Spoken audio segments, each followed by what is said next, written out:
Ito ng pagharap ni dating Mayor Alice Guo sa Quad Committee sa Kamara na cite in contempt agad siya dahil sa pag-iwas na sumagot sa mga tanong ng mga kongresista. May unang balita si Chino Gaston. Chinese ka, hindi ko kumakain ng hopya. Filipino po ako. Ba't ako, Pilipino, kumakain ng hopya? Hindi po ako kumakain pa ng hopya. Thank you Ito po. Ganito ang sagot ni Alice Guo nang alukin siya ng hopya sa gitna ng pagdinig ng Quad Committee ng Kamara tungkol sa mga pogo. Muling inungkat ang mga tanong kung Pilipino ba talaga si Guo, gayon din ang kanyang pagtaka sa bansa. Ipinakita pa sa kanya ang class pictures na galing sa report ng GMA Integrated News noong Hulyo tungkol sa mga nagsabing naging classmate nila ang dating alkalde.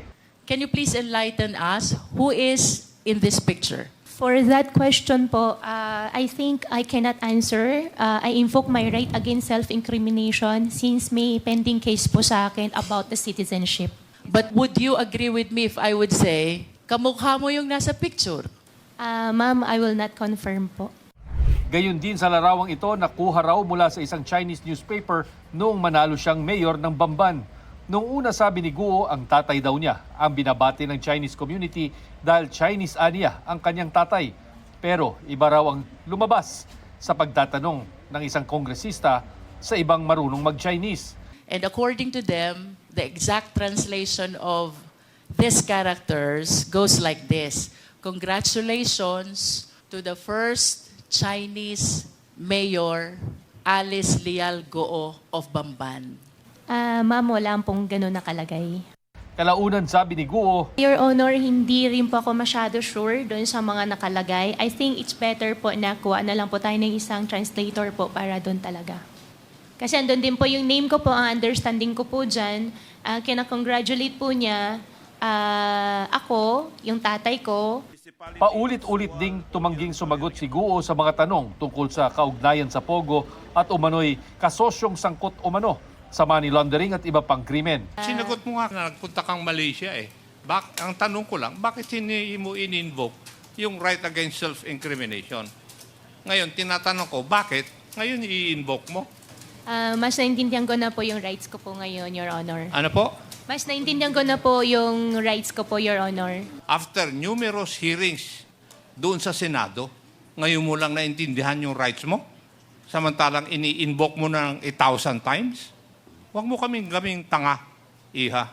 Dahil sa paulit-ulit na hindi pagsagot sa mga tanong ng Kamara, binigyang babala si Guo. We will cite you in contempt.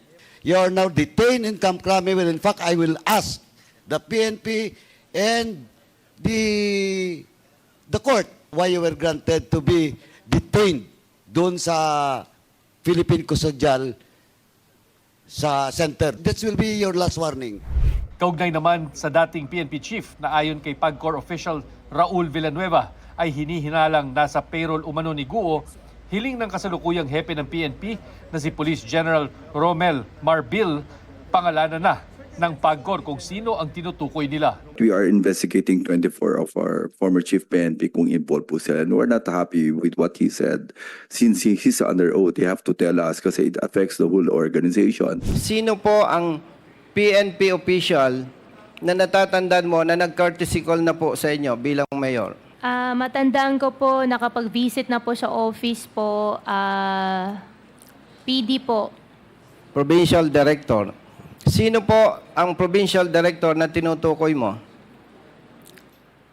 Yung ngayon po na PD, I forget the name po. Mr. Chair, I'm willing to tell the truth. Basta paniwalaan nyo lang po ako at huwag nyo lang po isipin na nagsisinungaling po ako. Sasabihin ko naman po lahat ng totoo po sa inyo sa executive session Truth po. saan? Saan truth? Truth saan? Kung sa paano po ako pinaalis. Duda naman ni dating senador at dating PNP chief Ping Lacson, chismis lang ang sinabi ni Villanueva na may protektor ang mga pogo na dating hepe ng pulisya. Ganun pa man, sabi niya, kailangan pa rin i-verify ang impormasyon. Sinusubukan pa naming kunan ng pahayag ang iba pang naging dating PNP chief. Ito ang unang balita, Chino Gaston, para sa GMA Integrated News.